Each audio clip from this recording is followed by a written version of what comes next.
relations between the U.S. and Iran. He's joined by General Peter Pace, Chairman of the Joint Chiefs of Staff. From the Pentagon, this is 35 Minutes. No, I'm sorry. Okay, good.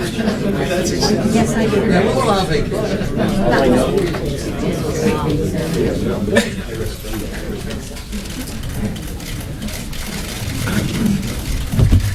Good afternoon, folks. Reports from the military services, including the Army, are that the active duty recruiting numbers have exceeded targets for the last 6 months. Of course, numbers tend to fluctuate from time to time. Still, it is encouraging that so many outstanding young people are continuing to raise their hands and volunteer for service to our country. The men and women in the United States military protecting our country are serving superbly in many areas of the world in addition to Iraq. Over the past few years, military units have trained personnel in Africa to help countries deny terrorists safe havens there and to confront threats before they become a crisis. In the Horn of Africa, U.S. forces are deterring potential terrorist recruits by working with local villagers. As one Marine said, it's hard to recruit terrorists when the kids are saying that those are the same people who helped build our schools and played with us. In Afghanistan, U.S. forces are working with Afghans and NATO forces to help that country. Millions of Afghans have defied threats of violence to participate in parliamentary elections and the first presidential election they've had in 5,000 years.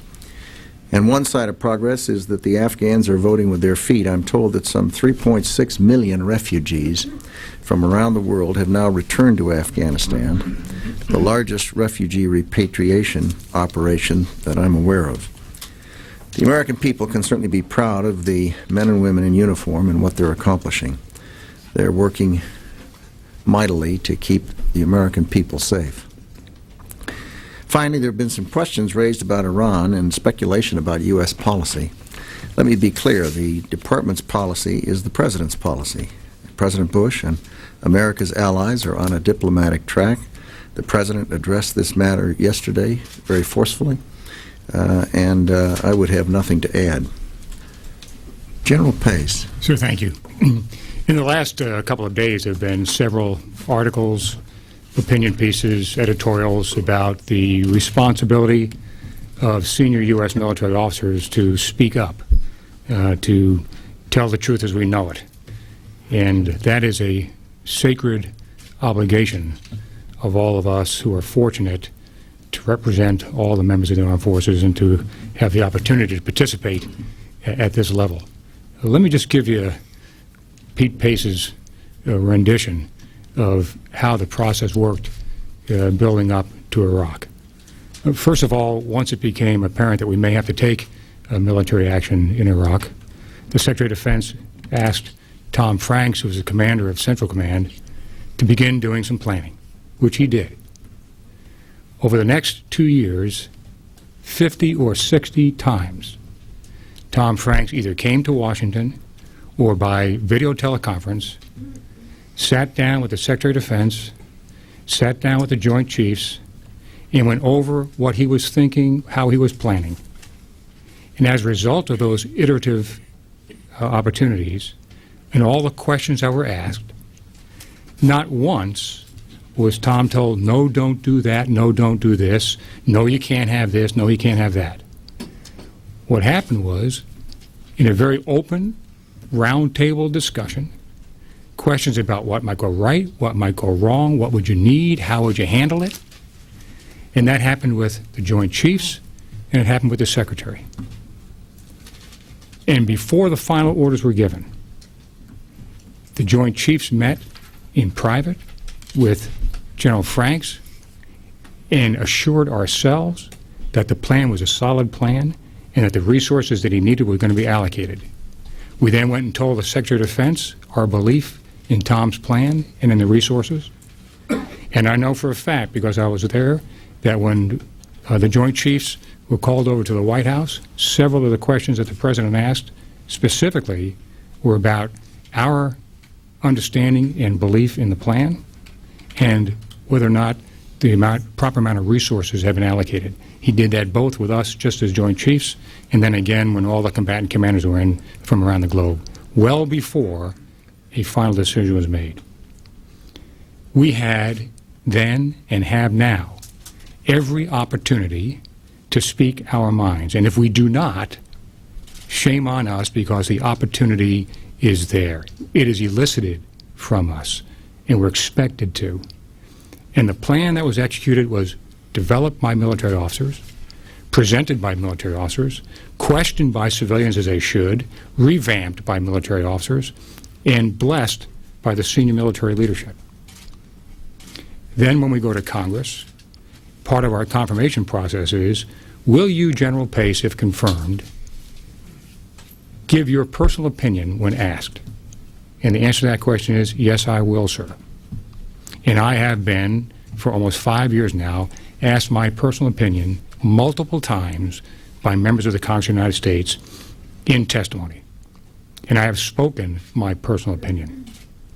And I've given my best military advice to the Secretary and to the President, as have the other officers who have the privilege of being Joint Chiefs or being combatant commanders. Our troops deserve and will continue to get our best military thinking. I wanted to tell you how I believe this system works, and I wanted to tell you how I have observed it working for 5 years, because the articles that are out there about folks not speaking up are just flat wrong. Thank you. Yes. Secretary, even mindful of your remarks in your opening statement, I have to try. What planning, if any, Try and fail. that may be, what planning, if any, has the Pentagon been undertaking for the possibility of military action involving Iran, and has the nuclear strike option been ruled out? You know, someone comes up with an idea, runs it in a magazine or a paper. Other papers pick it up and reprint it. Editorialists then say, oh, henny penny, the sky's falling, and isn't opine on this and opine on that. And to the extent anyone starts responding to the kinds of things that have been circulated, it's endless. And I think the President handled it properly. The United States of America is on a diplomatic track. That is the President's decision. That's where our European allies are. There is obviously concern about Iran. It's a country that supports terrorists. It's a country that has indicated an interest in having weapons of mass destruction. So obviously the President has indicated his concern about the country. But it is just simply not useful to get into fantasy land. Mr. Secretary? Mr. Secretary, that being said, just a few moments ago... You're not going to try and fail also. I'm going to try it. I'm going to try. Iranian leaders just a few moments ago said that, confirmed that Iran has successfully enriched uranium using 164 some centrifuges. Can we get your reaction to that announcement from Iran? I'd rather wait and see what our experts say about it. I've not seen the statement. I've not had a chance to analyze anything that they've said, and nor have I had a chance to talk to the people who have the responsibility in the United States government for making judgments and assessments with respect to things like that. You mentioned you're not going to talk about planning or possible planning, looking down the road if the military option is needed, but do those stories somehow affect, in your mind, the way the diplomacy moves forward? Even though these stories are out there, does that affect the way the diplomacy toward Iran moves forward? Well, I suppose it depends in part on the credence that various people give fantasy. But Mr. Secretary? Yes. Mr. Secretary, going back to what General Pace said for a moment, and if you will allow me to expand, and maybe General Pace would like to jump in, regarding the plan itself. Instead of just asking the question, he always has the tendency to tell us who should answer and then who might jump in and respond. It's fascinating. Let me go back to the Ivan Scott classic two-part question. One part is, was the plan, the criticism, of course, was the plan perhaps valid, or the criticism valid in that the amount of forces attributed to the invasion or attack were too light? And two, did the plan cover what now seems to be an almost blind side of the level of the terrorist or insurgent violence. And the other part, and maybe you two can answer this, Mr. Secretary, pardon me, sir. There have been 4 generals in... Kinds of help. You get all kinds of help up here. There have been 4 generals in 1 month who have called for your head, so to speak. Now that you are or have become the catalyst of criticism of the war, do you think perhaps you're hurting the cause by staying on? Should I start? Sure. Why don't you start with the second part?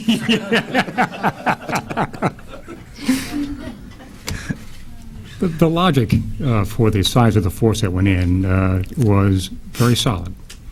And among other things, it included the belief that Saddam probably believed that we would take 6 months to build up our forces again, array 500,000 troops on the other side of the border, bomb him for 45 days, and then come in. What turned out was the reverse. We went in with a lighter force of about 150,000. We did not precede it with a long bombing campaign. We got to Baghdad much faster than anybody thought we ever would, and as a result of that, Pete Pace believes that we had much less destruction and much less loss of life to get that job done.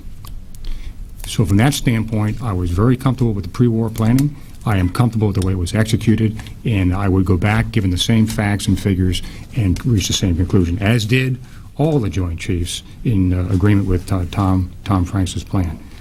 As far as Pete Pace is concerned, this country is exceptionally well served by the man standing on my left. Nobody works harder than he does to take care of the PFCs and the lance corporals and lieutenants and the captains. He does his homework. He works weekends. He works nights. People can question my judgment or his judgment, but they should never question the dedication, the patriotism, and the work ethic of Secretary Rumsfeld. Mr. Secretary, could I pursue this just one more step? I wonder, what do you think? Don't you want to tell us which one should answer this? No, sir, that'll be up to you. Okay. It's a shame, because it makes it so much easier if he would. To what do you attribute the fact that these retired generals are now coming out with this criticism of you, and does it affect your ability to do your job? Is there any danger that you will lose public confidence because of it? I don't know how many generals there have been in the last 5 years that have served in the United States Armed Services. Hundreds and hundreds and hundreds. And there are several who have opinions, and there's nothing wrong with people having opinions. And I think one ought to expect that when you're involved in something that's controversial, as certainly this war is. One ought to expect that. It's historic. It's always been the case. And I see nothing really very new or surprising about it. Does it affect your ability to do your job? No. Yes. Secretary, you made it clear that the amount of troops in Iraq is a condition-based thing, and drawdown will not occur until the commanders in the field say they're ready. You also made a connection between the number of Iraqi security forces trained and ready to go. Since October, there's been a roughly 30% increase in ISF members, and I'm wondering if you think that it's getting to a point where you really can make some decisions about drawdown. When we have an announcement, we'll let you know. Let me know first. Not first, but we're fair, and we'll let everyone know at the same time. The answer is, it remains the same, that the military commanders are making assessments as to what's taking place on the ground. They continue to pass off responsibility to the Iraqi security forces. They've passed over some 30 bases. They're passing over various responsibilities for real estate and cities and the like. And as that goes forward, they'll make recommendations to me, and I'll make recommendations to the President with the advice and counsel of the members of the Joint Chiefs of Staff and the Chairman. And at some point, the President will make a judgment and make some announcements, and life will go on. Mr. Secretary? Yes. Mr. Secretary, 2 questions, please. As far as your resignation and all that is concerned, knowing you personally for the last 25 years, and as far as fighting against terrorism is concerned, you're doing a fine job. My question here is also on 2 fronts. One, coming back from India after a presidential visit. I was part of the presidential visit to India. And they had a wonderful visit there as far as signing between U.S. and India civilian nuclear agreement.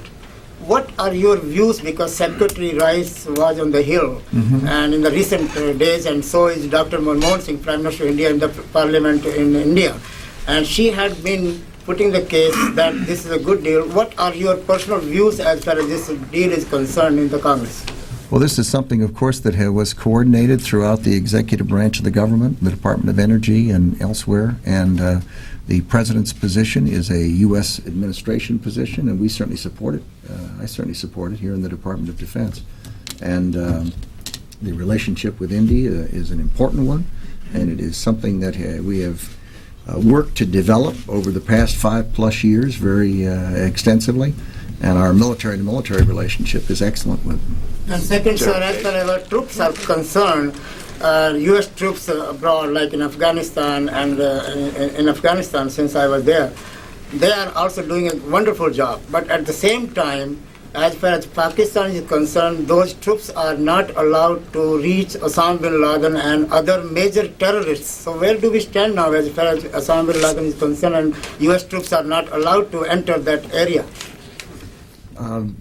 The arrangements with Pakistan are that we will assist them to the extent they wish in improving their capabilities, and they have been aggressive in attempting to root out terrorists in Taliban and Al-Qaeda in their country.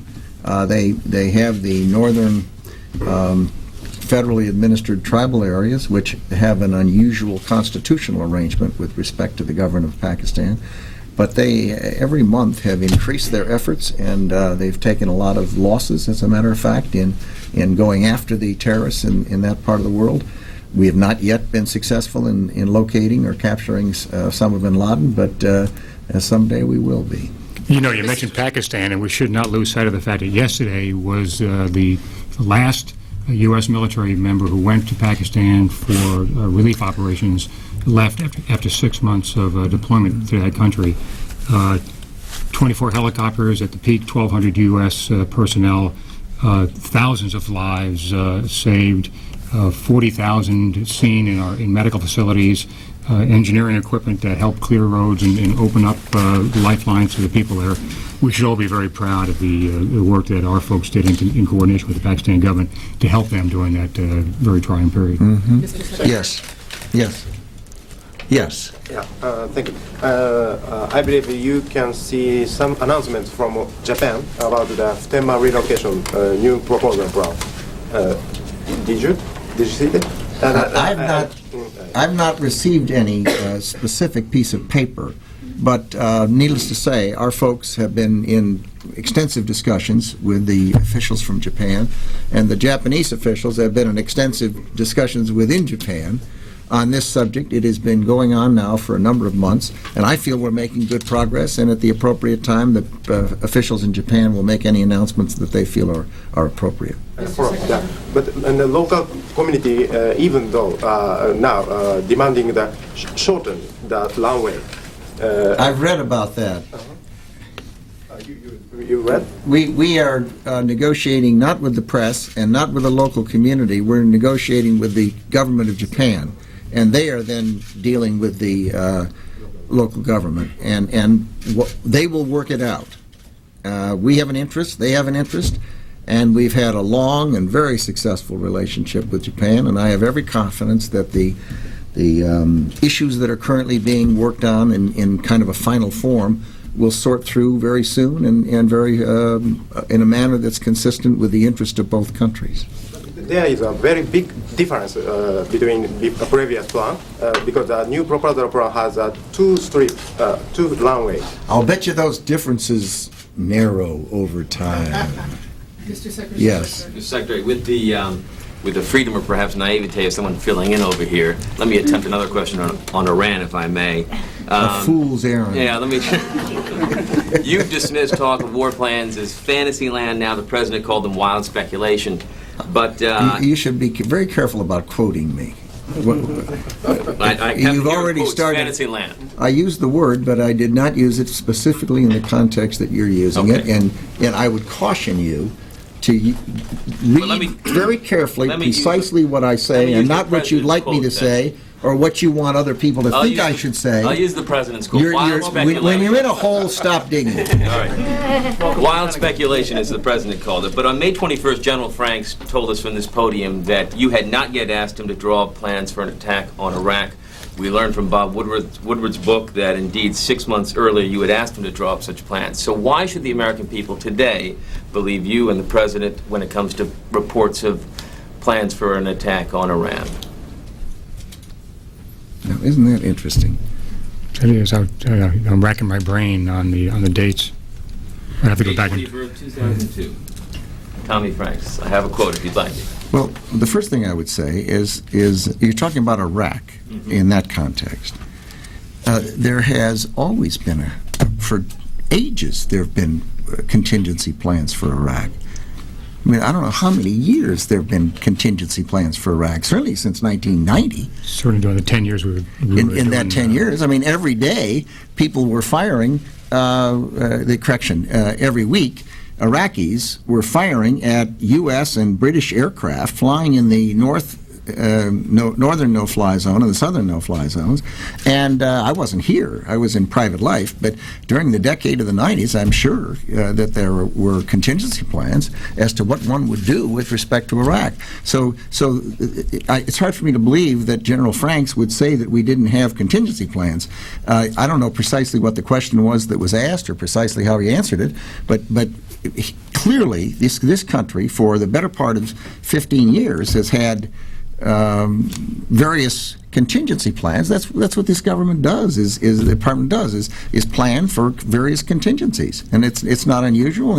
And one would be critical of the department were they not to have done so. So, Mr. Secretary, in recent days, in recent weeks or months, have you asked the Joint Staff and Central Command, possibly through General Pace, to update, refine, modify the contingencies for possible military options against Iran? We have, I don't know how many various contingency plans in this department. And the last thing I'm going to do is to start telling you or anyone else in the press or the world at what point we refresh a plan or don't refresh a plan and why. It just isn't useful. Are you satisfied with the state of planning for Iran options right now? I am never satisfied. I am always thinking that maybe there's something we've not thought of or something we could do better for a non-combatant evacuation from a South American country after an earthquake. We have literally an enormous number of things that we do. And I've responded with respect to Iran. We're on a diplomatic track. The president has said exactly what he wants said, and we support the president. General Pace, in your opening statement there, you opened up a little door here about revising history and how we went to war. You said when it became apparent military action might have to be taken in Iraq, there were like 50 iterations of a plan over 2 years. You leave the impression that the decision to go to war was actually a foregone conclusion in late '01, early '02, and throughout the year of '02. The American public was not told the truth on this in terms of... You didn't leave the impression of that at all. What I said was when it became apparent that we might have to take military action. Yeah, then over 2 years then you said plans progressed. That would put you in late '01. There were plans back in 1990 and 2 and 3 and 5 and 7 and 8. You just are not listening carefully. That's why that was my question. But if you go from 03, what was it, March of 03, right. And using 2 years loosely, that takes you back to March of 01. And I just said for about 2 years, and I said when it became apparent that we might have to. I mean, you can read as much into that as you want, but I can just tell you, I was simply trying to tell you that the process was an iterative process that involved a lot of trips by Tommy Franks to this. And you should not read any more into it than that, because I didn't mean anything more than we started down a deliberate road to ensure that all parts of the planning were properly vetted. Well, Mr. Secretary, in November of '01, the President, according to several books that you haven't disputed, said start planning. And you think I'm going to stand around reading your books and disputing things in them or validating or not validating. I've got a real daytime job. I mean, you'd do nothing else but that if you did that. The fact that I haven't disputed something is, I mean, if I disputed all the mythology that comes out of this group and the books of the world, I wouldn't have any time to do anything else. Yeah, but the record's starting to emerge here in terms of the decision-making track, and we just want to ask you that. When November of '01, you were asked by the president to start looking into updating plans. I don't remember that myself, and I'd have to go back and look, but it is, Woodward's book is not the Bible. I know that. Some of you may not know that.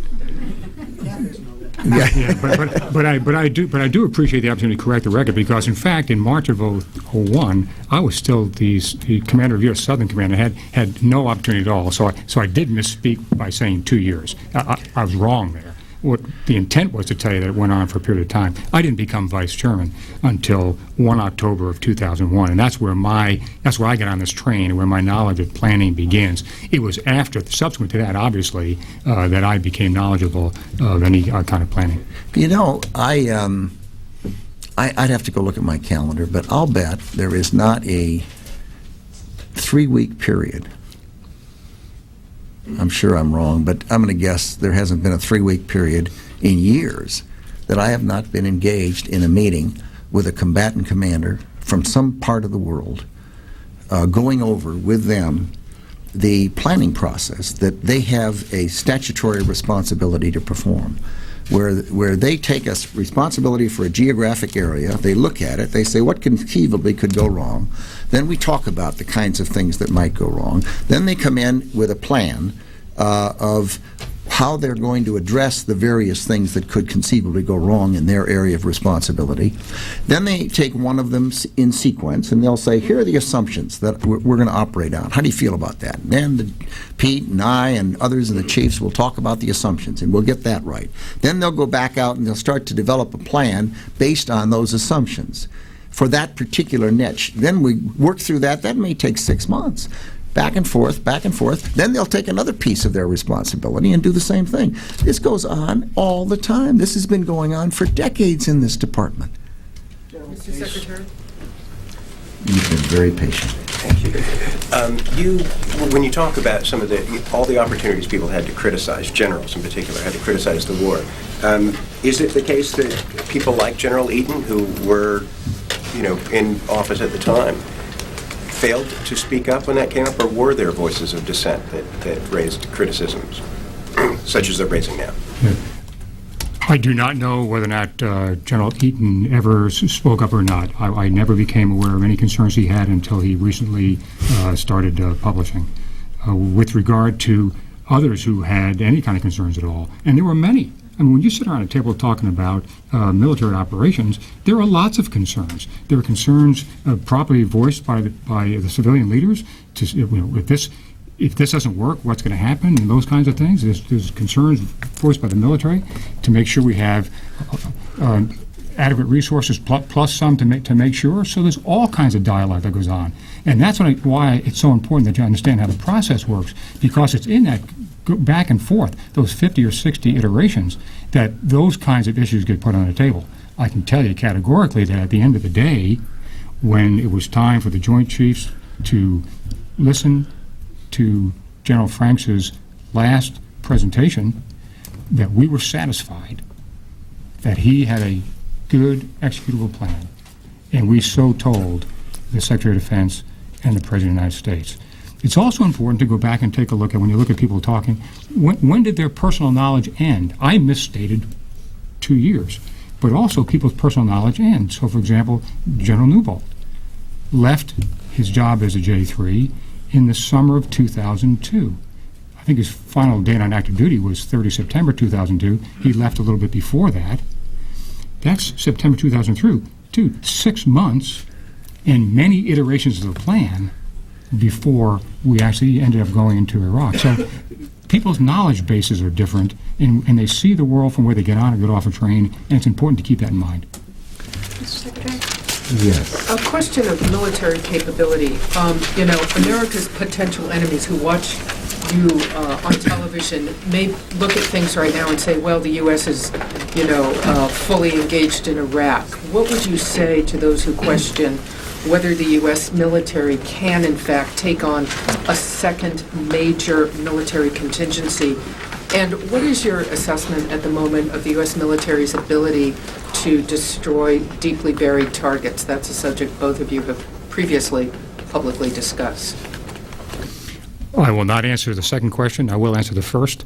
My responsibility is to, along with the Joint Chiefs, to look at the potential for conflict elsewhere in the world. We routinely, about once a quarter, take a look at the worst possible scenario that might unfold over the next coming months, and then take a look at the resources available to handle that. To put it in gross terms for you, we have just over 200,000 U.S. service members in the Gulf region right now. We have 2.4 million U.S. service members available to the country, active Guard and Reserve. So you've got about 2 million U.S. service members who are not currently involved directly in the Gulf region. We have sufficient personnel, weapons, equipment, you name it, to handle any adversary that might come along. Why not answer the question on buried targets, since you have to, you have a number of open public programs in the U.S. military on that subject. Why are you unable to talk about that today? I do not want to talk about tactics, techniques, and procedures, nor do I want to give away military secrets that could help the enemy. Yes. Mr. Secretary, we'll make this the last question. General Pace, in his opening statement, was responding, as he mentioned a moment ago, to Lieutenant General Newbold's essay in Time magazine. And in calling for you to step down, Mr. Secretary, in referring to the civilian leadership, he said, the commitment of our forces to this fight was done with a casualness and swagger that are the special province of those who had never had to execute these missions or bury the results. Do you take that personally? Does that sting? What is your reaction to a statement like that? Well, first of all, I haven't read it. Second, he never raised an issue publicly or privately when he was here that I know of. Or do you know of any? No, Mick, to make sure you understand, my opening comment was not directed at General Newbold. My opening comment was directed at several articles that have been out here. I used his timeline as an example in answering Barbara's question. You mentioned General Newbold's name, and in response, you were saying, sir, that General Newbold never raised any objections or concerns about the war plan? Nor to mine. No, he just didn't. Plenty of people did. And I did. Lots of people did, and talked about it. But we had discussions in the department. We had discussions in the National Security Council. We had discussions with the president, and they were extensive discussions. And there are an awful lot of people around here who aren't shy about giving their views. So it's not something that concerns me, because I think that I guess he was working on the Joint Staff, and but in terms of why he would come up with this now, I just can't speak to that. I'm sorry. Do you think people are rewriting history? It'd be unfair for me to leave you with the idea that he never said anything critical. As the director for operations on the Joint Staff, he certainly had the responsibility, as we all do, as we sit around a table to discuss. And I'm sure during those discussions he did. What I'm trying to point out is that no later than 30 September of 2002, he no longer had that responsibility. He no longer was on active duty. The plan evolved for 6 more months before it was executed, and therefore there's a knowledge base there from which extrapolating to what happened in those 6 months really should not be done. Thank you, folks. Happy Easter to you and your family. Thank you. Good day.